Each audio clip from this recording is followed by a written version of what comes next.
नमस्कार, जय माता की।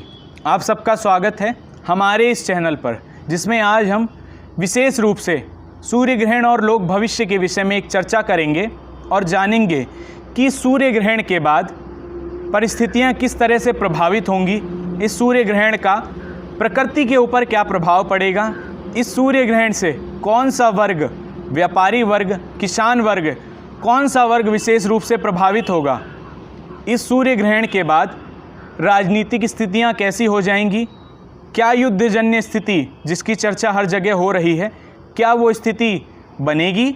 आज इन सब विषयों पर हमारी एक चर्चा होगी। तो आइए चर्चा करना आरंभ करते हैं सूर्य ग्रहण और लोक भविष्य के विषय में। जैसा कि आप सभी जानते ही हैं कि यह सूर्य ग्रहण 21 जून 2020 को पड़ने जा रहा है। उस दिन आषाढ़ मास की अमावस्या तिथि और रविवार का दिन है। अब रविवार के दिन यह सूर्य ग्रहण पड़ने से अग्नि से भय की स्थिति बनती हुई नज़र आ रही है। जैसा आपको पता है कि उस दिन मृगशिरा नक्षत्र में यह ग्रहण घटित होने जा रहा है। मृगशिरा जो नक्षत्र है वह मंगल का नक्षत्र है।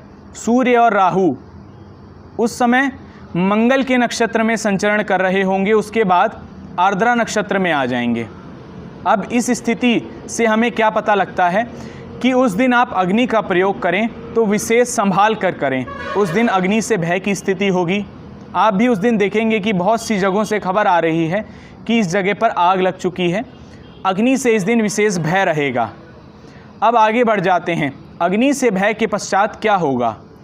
इसके बाद परिस्थितियां और भी गंभीर होती जाएंगी, क्योंकि गर्मी बढ़ जाएगी। गर्मी बढ़ने से जो छोटे छोटे तालाब हैं, नदियां हैं, उनका स्तर कम हो जाएगा, जिससे संपूर्ण संसार में अकाल जन्य स्थिति पैदा हो जाएगी। बहुत से जगहों पर अन्न की कमी होना, इस परेशानियों से जनमानस को जूझना पड़ेगा। अब इससे बचाव का केवल एक ही उपाय है कि आप जो अन्न का प्रयोग करते हैं उसे ब्रह्म समझकर उसका प्रयोग करें। उसके एक एक कण को ब्रह्म के समान ही उसका उपयोग करें। उसका उपभोग कर कर व्यर्थ में उसे गंवाएं नहीं। इसी से ही आप इस स्थिति से बच सकते हैं। इस ग्रहण के बाद जो वर्षा होगी वो खंड खंड होकर होगी, अर्थात छोटे छोटे भागों में होगी। अब छोटे छोटे भागों में होने से फसल भी पूर्ण तरह से ग्रो नहीं कर पाएगी, जिससे किसान वर्ग को भी विशेष रूप से प्रभावित होना पड़ेगा। जो फल फूल का व्यापार करते हैं उन्हें भी इससे विशेष रूप से प्रभावित होना पड़ेगा। व्यापारी वर्ग वैसे ही इस महामारी से बहुत हद से जूझ रहा है, और बुध जो व्यापार के कारक होते हैं, मिथुन राशि जो व्यापार की ही राशि होती है, उस पर यह ग्रहण लगने से यह स्थिति और भी कमज़ोर होती दिख रही है। व्यापारी वर्ग इससे विशेष रूप से प्रभावित होंगे। तो अगर आप भी कोई बड़ा फैसला लेने की सोच रहे हैं तो उसे 1 महीने तक रोक दें, उसके बाद ही कोई बड़ा फैसला लें, क्योंकि इस ग्रहण में फ़ायदे से ज़्यादा नुकसान होने का बहुत बड़ा खतरा रहता है।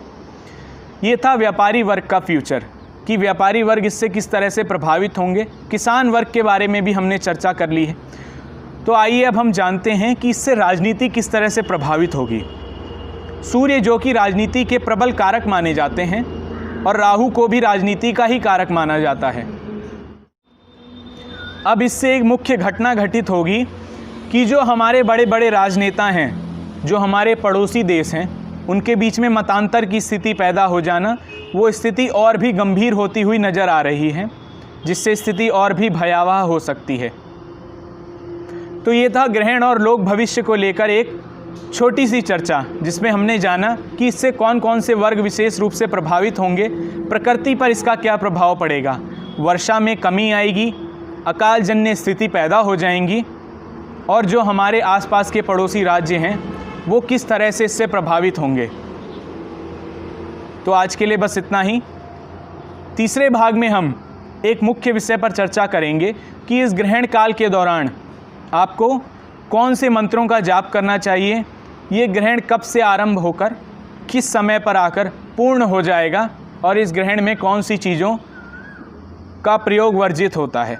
इन सब विषयों पर हमारी एक चर्चा होगी। तब तक के लिए बने रहें हमारे साथ, हमारे इस चैनल पर। जय माता की।